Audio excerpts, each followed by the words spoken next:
कृष्णमूर्ति कहते हैं, As the shadows were awakening and a scent of the morning was carried on the breeze, I saw an eagle descending from the mountain tops. वो केवल एक दृश्य का वर्णन नहीं कर रहे होते, बल्कि इसके पीछे एक गहरी आध्यात्मिक समझ और जीवन के सत्य को साझा कर रहे होते हैं।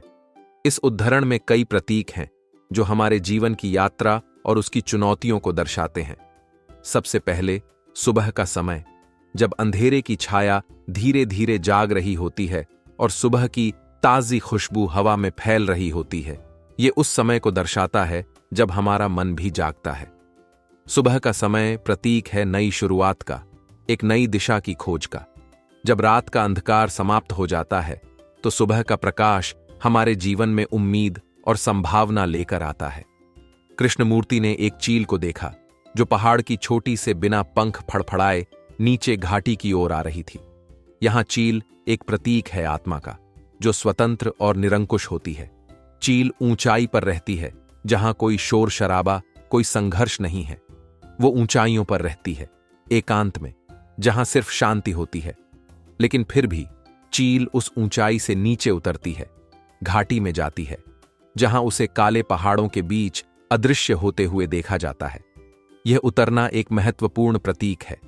यह दर्शाता है कि चाहे हम कितनी भी ऊंचाइयों पर पहुंच जाएं, चाहे हम कितना भी आध्यात्मिक हो जाएं या शांति में हों, हमें जीवन की वास्तविकता, संघर्ष और चुनौतियों का सामना करना ही पड़ता है।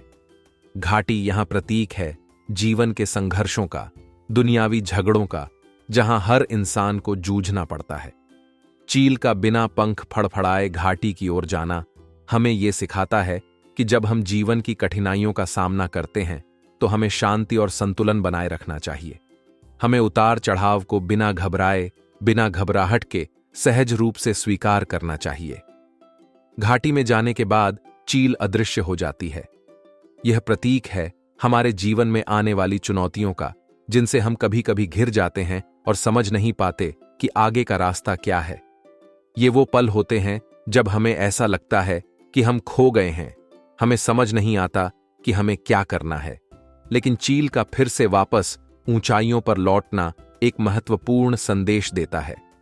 दिन के अंत में कृष्णमूर्ति देखते हैं कि वही चील फिर से पहाड़ की ऊंचाइयों पर लौटती है, जहां वो संघर्ष और हलचल से दूर अपनी जगह पर जाती है। यह प्रतीक है आत्मा की उस यात्रा का, जो संघर्षों और कठिनाइयों के बीच से गुजरती है, लेकिन अंत में शांति और संतुलन की ओर लौटती है। हम सब अपने जीवन में उतार चढ़ाव का सामना करते हैं। हम अपने जीवन की घाटियों में खो जाते हैं, लेकिन हमें यह नहीं भूलना चाहिए कि अंततः हमें अपनी शांति और आत्मिक ऊंचाइयों की ओर लौटना है। चील का अपने पंखों को फड़फड़ाए बिना उड़ना, बिना किसी हड़बड़ी के घाटी में उतरना और फिर उसी प्रकार से वापस आना हमें जीवन में धैर्य और संतुलन की शिक्षा देता है। कृष्णमूर्ति यहां यह बताने की कोशिश कर रहे हैं कि हमें जीवन के संघर्षों से भागने की जरूरत नहीं है।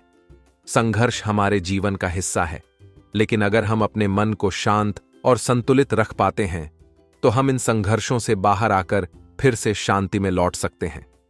चील का पहाड़ की चोटी पर लौटना हमें यह भी सिखाता है कि हमारी आत्मा की अंतिम यात्रा शांति और स्वतंत्रता की ओर है। जितने भी संघर्ष हम जीवन में झेलते हैं, अंततः हमें उस शांति की ओर ही लौटना है जो हमारे भीतर मौजूद होती है।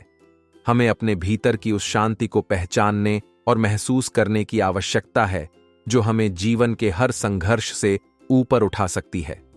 कृष्णमूर्ति यह दिखाने की कोशिश करते हैं कि जीवन की प्रकृति भी ऐसी ही है। सुबह की शुरुआत से लेकर दिन के अंत तक हम सभी को जीवन की घाटियों में उतरना पड़ता है, संघर्षों से गुजरना पड़ता है, लेकिन अंततः हमें फिर से अपने भीतर की ऊंचाइयों पर लौटना है, जहां शांति, संतुलन और स्वतंत्रता है। इस पूरे वर्णन में हमें यह समझने को मिलता है कि जीवन में संघर्ष आना स्वाभाविक है, लेकिन हमें उनसे घबराने की जरूरत नहीं है। जैसे चील शांति से उतरती है और शांति से वापस लौटती है, वैसे ही हमें भी जीवन के संघर्षों का सामना बिना घबराहट के करना चाहिए और अंत में अपनी आत्मिक ऊंचाइयों की ओर लौटना चाहिए। यह उद्धरण हमें यह भी सिखाता है कि हमारी आत्मा का वास्तविक स्थान शांति और स्वतंत्रता में है। दुनियावी संघर्ष अस्थायी हैं, वे आते हैं और चले जाते हैं, लेकिन आत्मा का घर हमेशा शांत और संघर्षों से दूर होता है। हमें अपने भीतर उस घर को पहचानने की आवश्यकता है, और जब भी जीवन में कठिनाइयां आए, हमें अपनी आत्मा की उस शांति में लौटने की कोशिश करनी चाहिए। कृष्णमूर्ति के इस विचार से हमें यह शिक्षा मिलती है कि जीवन के संघर्षों से बचने की कोशिश नहीं करनी चाहिए, बल्कि उन्हें शांति और धैर्य के साथ स्वीकार करना चाहिए। जितना हम अपने भीतर की शांति को समझेंगे और महसूस करेंगे, उतना ही हम जीवन के हर उतार चढ़ाव से ऊपर उठ सकेंगे। तो जैसे चील दिन के अंत में वापस अपने पहाड़ की ऊंचाइयों पर लौटती है, वैसे ही हमें भी अपने जीवन में शांति और संतुलन की ओर लौटना चाहिए, जहां कोई संघर्ष नहीं होता। अगर आपको हमारे वीडियो पसंद आते हैं तो कृपया इस वीडियो को लाइक करें। आपका एक लाइक हमें और मोटिवेशन देता है और हमें और बेहतर कंटेंट बनाने के लिए प्रेरित करता है। धन्यवाद।